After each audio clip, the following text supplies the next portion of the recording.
was a large crowd armed with swords and clubs, sent from the chief priests and the elders of the people.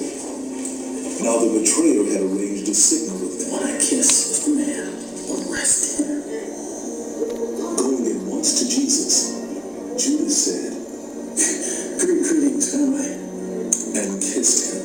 Jesus replied, Friend, do what you can for. Then the men stepped forward, seized Jesus, and arrested him. With that, one of Jesus' companions reached for his sword, drew it out, and struck the servant of the high priest, cutting off his ear.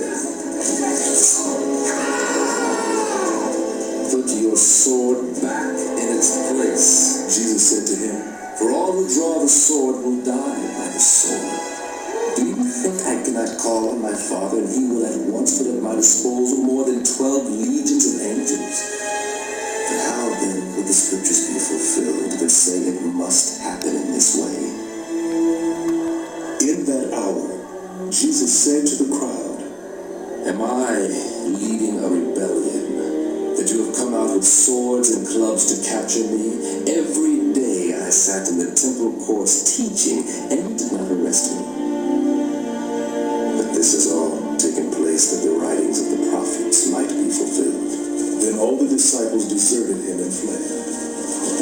Those who had arrested Jesus took him to Caiaphas the high priest, where the teachers of the law and the elders had assembled. It was at this point that we all ran away.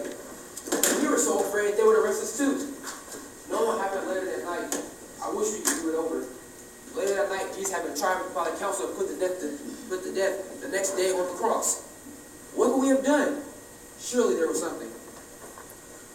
Scene 4. He isn't here. The week began with great praise, shouts of Hosanna.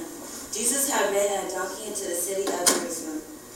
Crowds had gathered palm branches and waved them excitedly as he and his disciples walked by on their way to Jerusalem. But by Friday, the children welcomed him confused of Crucify him! Crucify him!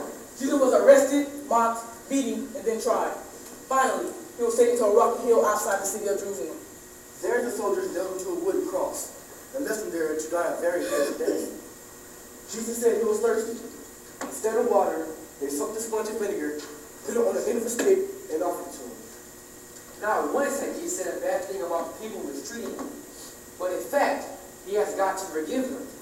But when his time came, when he was about to die, he said his final words, "It is finished." The moment when Jesus died, when he breathed his last breath, the sky turned dark. Thunder and lightning rolled across the sky.